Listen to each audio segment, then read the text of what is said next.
In 1963 or 64, I was assigned the exciting job of directing the television adaptation of George Johnson's hit novel, My Brother Jack, for the ABC. I was criminally young to be given such a job, but we were all young directors, and one of the things that was already working in my mind was how ponderous the huge television studio equipment was for any kind of liveliness in the coverage of things that you can get with film. In fact, the whole thing about directing live-to-air drama, 50 minutes of it, was pretty complicated. You sent the scripts out to the actors as if it was a radio play. You ran your dry rehearsals, as we did in a warehouse in Woolloomooloo,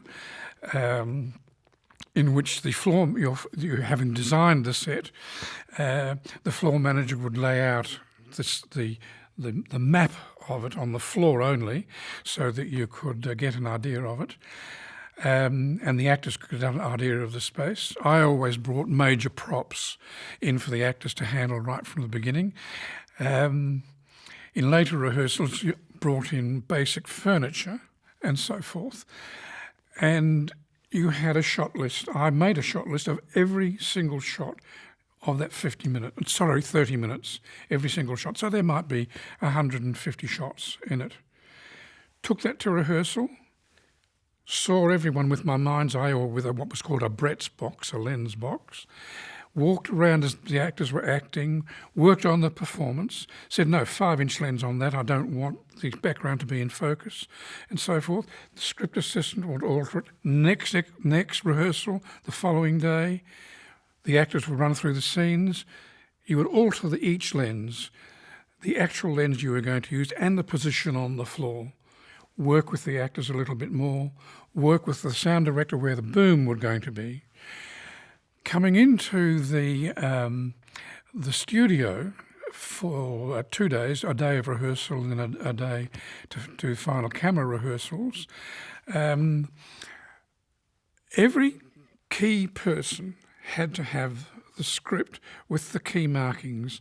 So the sound director was given the sound map for it. The camera control units, people had their 3 camera control units, each had a script with the work they had to do on the levels of each camera, had to be separately adjusted and equalised.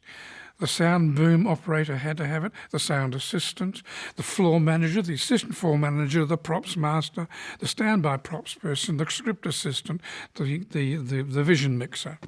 And you went in to rehearse every single shot, bit by bit. Then you do a run of a few, then a run of a few more, altering the sound perspective, altering the position of the boom, and so forth.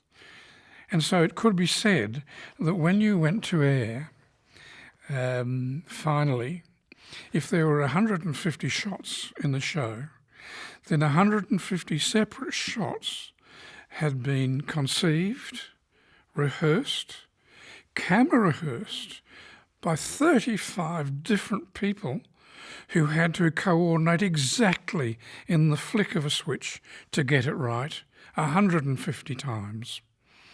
So the technical side of it was enormous, to the extent that I remember saying when someone complimented me on the fact that my cameras worked very hard, and they did. We had a lot of shots in every show.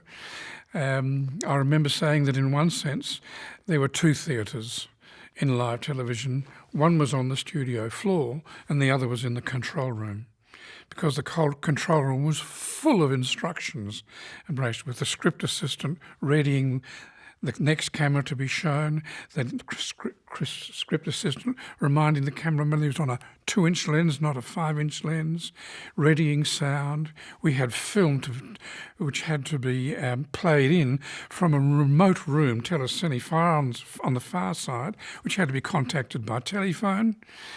And the script assistant had to roll the film exactly 7 seconds before the cut came, and that skill was absolutely extraordinary.